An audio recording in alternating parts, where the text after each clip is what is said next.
اس کو جو ہے وہ ہم ڈسکس کریں گے۔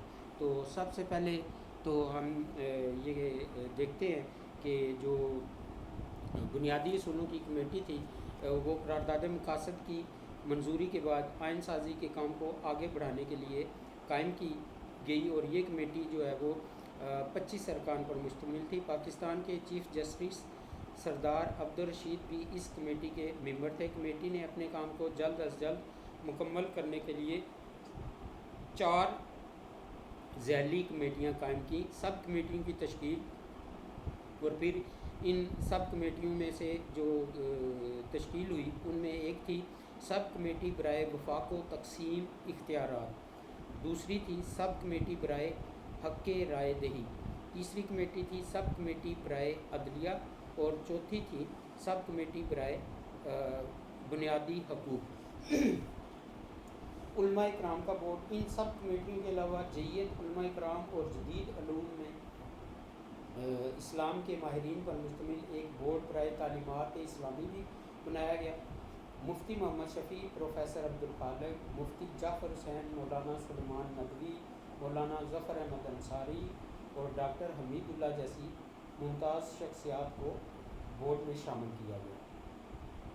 اس کمیٹی کی عبوری رپورٹ جو تھی وہ مختلف سب کمیٹیوں اور علماء کرام کی بورڈ کی رپورٹوں پر مشتمل ایک اجتماعی رپورٹ تیار کر کے 28 ستمبر 1950 کو دستور ساز اسمبلی میں بحث کے لیے پیش کی گئی، اور اس کا جو آپ یوں کہہ لیں کہ لب لباب کا یا اس کے جو پوائنٹ تھے، اس کے جو نکات تھے وہ یہ تھے کہ نمبر 1.2 ایوانی مقننہ، یعنی کہ بنیادی اصولوں کی کمیٹی نے جو آگے اپنی سفارشات دی، اس میں جو پہلا پوائنٹ تھا وہ یہ تھا کہ مرکز میں 2 ایوانی مقننہ ہوگی۔ ایوان بالا میں 5 صوبوں کی نمائندگی ہوگی، 5 صوبوں جیسے کہ آپ کو پتہ ہے بنگلہ دیش اس وقت پاکستان کے ساتھ تھا، اور ایوان زیری میں ہر صوبہ آبادی کے لحاظ سے نشستیں حاصل کر سکے گا، اور مقننہ کی میعاد 5 سال ہوگی، یہ کہ ایوان بالا اور ایوان زیری، ایوان بالا سینٹ اور ایوان زیری قومی اسمبلی۔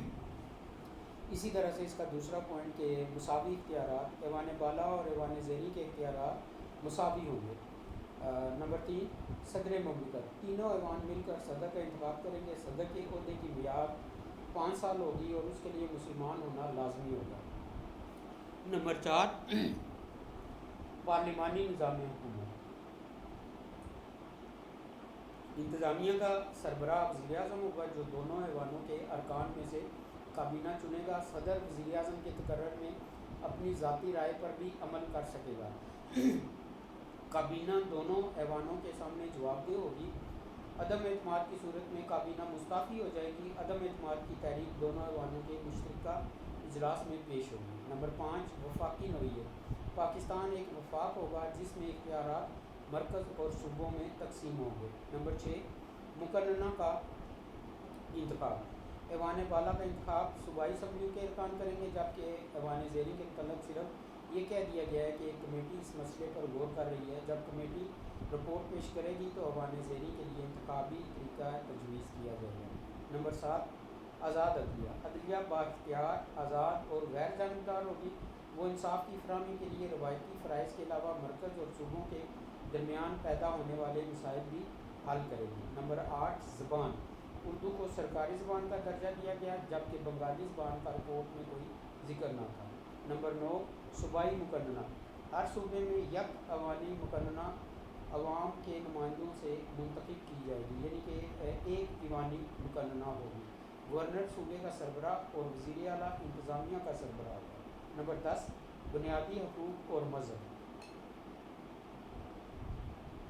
رپورٹ میں بنیادی حقوق اور مذہب کا ذکر تک موجود نہ تھا، جو کہ بعد میں ہم دیکھتے ہیں کہ آنے والے وقتوں میں جو ہے وہ اس کو کس طریقے سے ایڈجسٹ کیا گیا، اور پھر وہ سارے معاملات جو ہے وہ طے پائے۔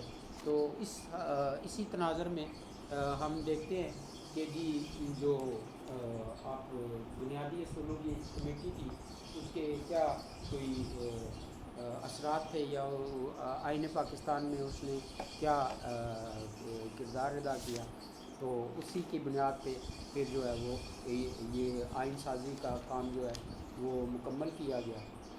اور اس کے لیے پھر ہم دیکھتے ہیں کہ نفاذ اسلام یا بنیادی جو اس کا طریقہ کار تھا کہ اس کو کس طریقے سے جو ہے وہ سامنے لایا گیا، اور یہ تمام چیزیں جو ہے وہ ہم اپنی اسی اس کو جو آئینی جو ہماری ایک پروسیس تھا یا ارتقاء تھا اس میں ہم دیکھتے ہیں۔ اب ہم آتے ہیں جی واپس اپنے جو موضوع ہے کہ خطبہ حجۃ الوداع جو ہے وہ انسانی حقوق کا مسلمہ بین الاقوامی چارٹر ہے۔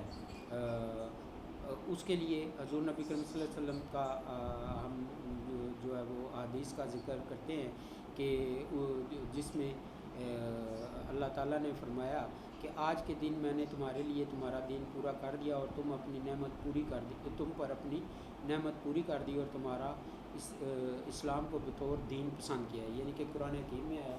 اور پھر حضور نبی کریم صلی اللہ علیہ وسلم نے خطبہ حجۃ الوداع میں اس کی جو ہے تشریح کی، اور انسانی حقوق کا تصور سب سے پہلے ہمارے حضور پاک صلی اللہ علیہ وآلہ وسلم نے آج سے 1400 سال پہلے دے دیا تھا۔ یہ باقاعدہ انسانی حقوق کا چارٹر تھا جس نے انسانی بنیادی حقوق کی بنیاد رکھی۔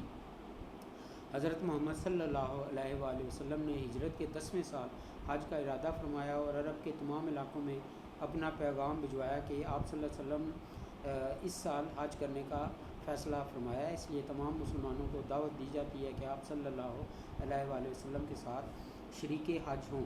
حضرت محمد صلی اللہ علیہ وآلہ وسلم 25 ذیقعدہ 10 ہجری کو 1,40,000 جانصاروں کے ساتھ روانہ ہوئے۔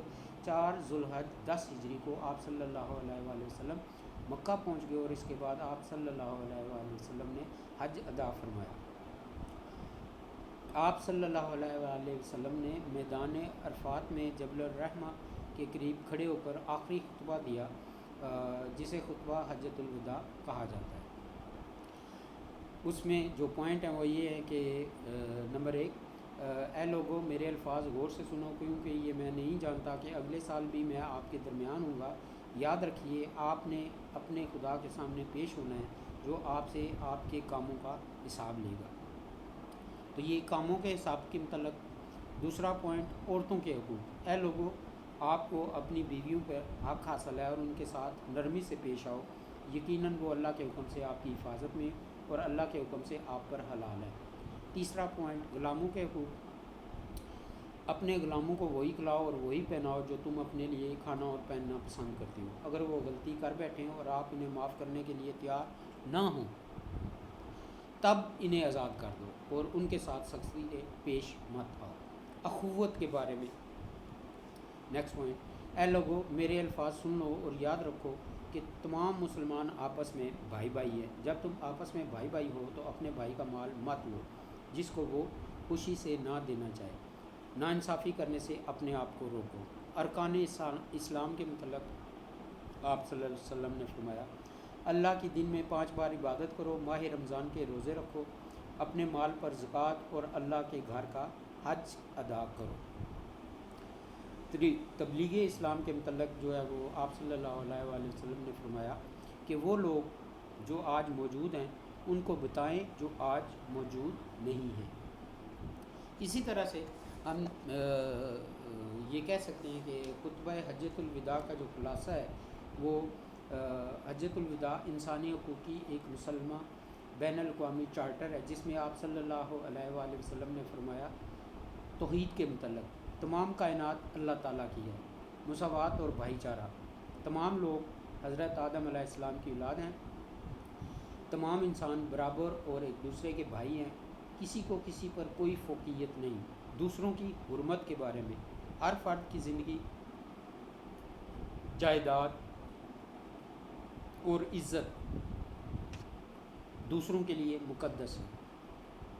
عورتوں کا درجہ، عورتوں کے حقوق مسلمہ ہیں، ان کے ساتھ نرمی کا سلوک کیا جائے۔ عرب معاشرے میں عورت کو پہلی دفعہ حقوق دیے گئے اور بلند درجہ عطا فرمایا۔ غلاموں کا درجہ، خطبہ میں غلاموں کے حقوق کو بھی محفوظ کیا گیا اور لوگوں کو کہا گیا کہ ان کے لیے وہی پسند کرو جو تم اپنے لیے پسند کرتے ہو۔ برابری، گورے کو کالے اور عربی کو اجمی پر کوئی فوقیت حاصل نہیں، یعنی گورا، کالا، عربی اور اجمی آپس میں برابر ہیں، مساوات، برابری اور مساوات۔ حاصل بحث ان تمام حقائق کو سامنے رکھتے ہوئے، یعنی کہ یہ جو خطبہ حجۃ الوداع میں جو آپ یوں کہنے کے حقائق دیے گئے، ان سب کو سامنے رکھتے ہوئے ہم یہ کہہ سکتے ہیں کہ خطبہ حجۃ الوداع عالمی انسانی حقوق کا ایک مکمل اور جامع چارٹر ہے، جس میں تمام انسانوں کو برابر کر دیا گیا ہے، ہر قسم کی اونچ نیچ ختم کر دی گئی ہے، اور غلام کو مالک کے برابر حقوق دیے گئے ہیں۔ تو ڈیئر اسٹوڈنٹ، یہ وہ بنیادی نکات یا آپ یوں کہہ لیں کہ بنیادی چیزیں ہیں جن کو سامنے رکھتے ہوئے ہم یہ کہہ سکتے ہیں کہ اگر مملکت خداداد پاکستان میں کوئی بھی آئین یا قانون بنایا جاتا ہے تو وہ صرف اور صرف اللہ تعالیٰ کی حاکمیت کو سامنے رکھتے ہوئے بنایا جاتا ہے، اور اگر اس کے برخلاف کوئی قانون یا آپ یوں کہہ لیں کہ کسی قسم کی کوئی آئین سازی کی جائے گی تو وہ کسی بھی طور پر بحیثیت ایک مسلمان کے، ایک پاکستانی کے ہمیں قبول نہیں ہے، کیونکہ ہمارا قیام پاکستان کا مقصد ہی یہ تھا، ہے اور یہ رہے گا انشاءاللہ کہ پاکستان کا مطلب کیا؟ لا الہ الا اللہ محمد الرسول۔ امید ہے آپ کو لیکچر جو ہے وہ پسند آیا ہوگا۔ پھر بھی اگر کوئی کوسچنز، کوئی کوائریز، تو جیسا کہ میں آپ سے کہتا رہتا ہوں کہ ایس ایم ایس کے ذریعے سے، واٹس ایپ وائس میسیجز کے ذریعے سے آپ کسی بھی وقت جو ہے وہ مجھ سے رابطہ کر سکتے ہیں۔ انشاءاللہ اگلے موضوع کے ساتھ، اگلے لیکچر کے ساتھ، نیکسٹ آن لائن کلاسز کے ساتھ آپ کی خدمت میں حاضر ہوں گا۔ اس وقت تک کے لیے اللہ حافظ۔ پاکستان زندہ باد۔